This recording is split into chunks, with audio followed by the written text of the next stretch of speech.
বিশ্ববিদ্যালয়সহ সব শিক্ষা প্রতিষ্ঠান অনির্দিষ্টকাল বন্ধ ঘোষণা। নিজস্ব প্রতিবেদক, ঢাকা। প্রকাশ ১-৬ জুলাই ২০২৪-১-১-১-৪ PM। দিনভর ব্যাপক সহিংসতার পর দেশের সব সরকারি বেসরকারি বিশ্ববিদ্যালয়সহ সব শিক্ষা প্রতিষ্ঠান পরবর্তী নির্দেশ না দেওয়া পর্যন্ত বন্ধ ঘোষণা করেছে বিশ্ববিদ্যালয় মঞ্জুরি কমিশন, ইউজিসি। একই সঙ্গে এসব শিক্ষা প্রতিষ্ঠানের শিক্ষার্থীদের আবাসিক হল ত্যাগেরও নির্দেশ দেওয়া হয়েছে।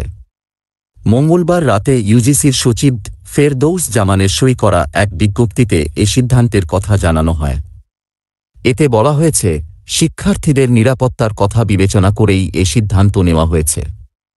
বিজ্ঞপ্তিতে বলা হয়, সরকারের সিদ্ধান্ত মোতাবেক শিক্ষার্থীদের নিরাপত্তার বিষয়টি বিবেচনায় দেশের সকল পাবলিক ও বেসরকারি বিশ্ববিদ্যালয় এবং বিশ্ববিদ্যালয়ে অধিভুক্ত মেডিকেল, টেক্সটাইল, ইঞ্জিনিয়ারিং ও অন্যান্য কলেজ সহ সকল কলেজের শিক্ষা কার্যক্রম পরবর্তী নির্দেশ না দেয়া পর্যন্ত বন্ধ থাকবে। একই সাথে শিক্ষার্থীদের নিরাপত্তার স্বার্থে আবাসিক হল ত্যাগের নির্দেশনা দিয়ে নিরাপদ আবাসস্থলে অবস্থানের নির্দেশনা প্রদানের নিমিত্ত নির্দেশক্রমে অনুরোধ জানানো হল। দিনভর সহিংসতায় সারা দেশে নিহত ৭, আহত অসংখ্যের আগে সন্ধ্যায় রংপুর বেগম রোকেয়া বিশ্ববিদ্যালয় ও জাতীয় বিশ্ববিদ্যালয়ে অধিভুক্ত সব কলেজ বন্ধ ঘোষণা করা হয়। বিশ্ববিদ্যালয়ের জনসংযোগ দপ্তরের পরিচালক মো. আতাউর রহমানের সই করা এক বিজ্ঞপ্তিতে বলা হয়, পরবর্তী নির্দেশ না দেওয়া পর্যন্ত জাতীয় বিশ্ববিদ্যালয়ের অধিভুক্ত সকল কলেজ ও প্রতিষ্ঠানসমূহ বন্ধ থাকবে। এর আগেই সরকারি চাকরিতে কোটা সংস্কারের দাবি আন্দোলন ঘিরে ব্যাপক সহিংসতার পর দেশের সব স্কুল ও কলেজ বন্ধ ঘোষণা করেছে শিক্ষা মন্ত্রণালয়। একই সঙ্গে আগামী বৃহস্পতিবারের সকল বোর্ডের এইচএসসি পরীক্ষা স্থগিত ঘোষণা করা হয়। মন্ত্রণালয়ের জনসংযোগ কর্মকর্তা MA খায়েরের সই করা এক বিজ্ঞপ্তিতে বলা হয়, বিদ্যালয় ও কলেজগামী শিক্ষার্থীদের নিরাপত্তার বিষয়টি বিবেচনায় নিয়ে শিক্ষা মন্ত্রণালয়ের আওতাধীন মাধ্যমিক ও উচ্চ মাধ্যমিক পর্যায়ের সকল শিক্ষা প্রতিষ্ঠান এবং পলিটেকনিক ইনস্টিটিউটসমূহের শ্রেণী কার্যক্রম পরবর্তী নির্দেশ না দেওয়া পর্যন্ত বন্ধ থাকবে। জাতীয় বিশ্ববিদ্যালয়ে অধিভুক্ত সব কলেজ বন্ধ ঘোষণা। কোটা আন্দোলন ঘিরে সারা দেশে এখন পর্যন্ত ৭ জন নিহত হয়েছেন।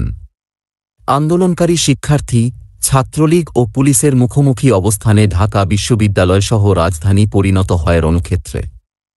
ঢাকা ছাড়াও দেশের অন্যান্য শহরগুলো থেকেও সহিংসতার খবর পাওয়া গেছে। মঙ্গলবার সকাল থেকেই কোটা সংস্কারের দাবি ও আন্দোলনরতদের ওপর হামলার প্রতিবাদে রাজধানীসহ দেশের বিভিন্ন বিশ্ববিদ্যালয় সংলগ্ন সড়কে অবস্থান নেন শিক্ষার্থীরা। এর মধ্যে রাজধানীর সায়েন্স ল্যাব ও বাড্ডায় ছাত্রলীগের নেতাকর্মীদের সঙ্গে তাদের সংঘর্ষ হয়েছে।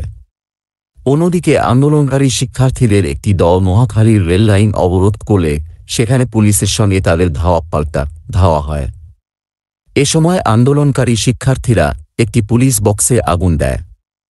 বেগম রোকেয়া বিশ্ববিদ্যালয় অনির্দিষ্টকাল বন্ধ হল ছাড়ার নির্দেশ। এ পরিস্থিতিতে ঢাকা, চট্টগ্রাম, রাজশাহী ও বগুড়ায় বিজিবি মোতায়েন করা হয়েছে। সোমবারও ঢাকা বিশ্ববিদ্যালয় ক্যাম্পাসে আন্দোলনকারী শিক্ষার্থীদের সঙ্গে ছাত্রলীগের নেতাকর্মীদের দফায় দফায় সংঘর্ষ হয়। এতে অন্তত ৩০০ জন আহত হন। সোমবার মধ্যরাতে ছাত্রলীগের নেতাকর্মীরা জাহাঙ্গীরনগর বিশ্ববিদ্যালয়ের আন্দোলনকারী শিক্ষার্থীদের ওপর হামলা করে।